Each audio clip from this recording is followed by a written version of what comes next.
Hi hello నమస్తే welcome back to our channel. ఇవాల్టి special recipe వచ్చేసి లెమన్ దాల్ అండి. చాలా టేస్టీగా ఉంటుంది, ప్రాసెస్ కూడా చాలా ఈజీగా ఉంటుంది. మరి నేను చేసిన విధంగా మీరు ఒకసారి ట్రై చేసి చూడండి, తప్పకుండా మీరు ఇదే పద్ధతిని ఫాలో అయిపోతారు. మరి ఇంకెందుకు ఆలస్యం, ప్రాసెస్లోకి వెళ్ళిపోదాం.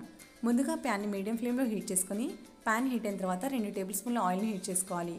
ఆయిల్ కూడా హీట్ అయిన తర్వాత 1 టీ స్పూన్ ఆవాలని, 2 టీ స్పూన్ జీలకర్రని, గుప్పెడు కరివేపాకుల్ని, సన్నగా కట్ చేసుకున్నటువంటి 5 నుంచి 6 పచ్చిమిరపకాయ ముక్కల్ని కూడా యాడ్ చేసుకుని దీంట్లోనే సన్నగా తరిగినటువంటి కొత్తిమీర తరుగును కూడా యాడ్ చేసుకోవాలి. ఇప్పుడు దీంట్లోనికి 1/2 టీ స్పూన్ పసుపును కూడా యాడ్ చేసుకొని మన రెసిపీకి సీక్రెట్ ఇంగ్రీడియంట్ అయినటువంటి వెల్లుల్లి మెంతుల పేస్ట్ని కూడా యాడ్ చేసుకోవాలి. చిటికెడు ఇంగువను కూడా యాడ్ చేసి కాస్త వాటర్ని యాడ్ చేసుకోవాలి. ఇప్పుడు ఈ వాటర్లో 3 నిమ్మకాయల జ్యూస్ని కూడా యాడ్ చేసుకోవాలి. ఇప్పుడు ఇంకాస్త వాటర్ని యాడ్ చేసి టేస్ట్కి తగినంత సాల్ట్ని కూడా యాడ్ చేసుకోవాలి. ఇప్పుడు దీంట్లోనే 1/2 టీ స్పూన్ కారపొడిని కూడా యాడ్ చేసుకొని ఈ మిశ్రమాన్ని అంతా మరిగించుకోవాలి.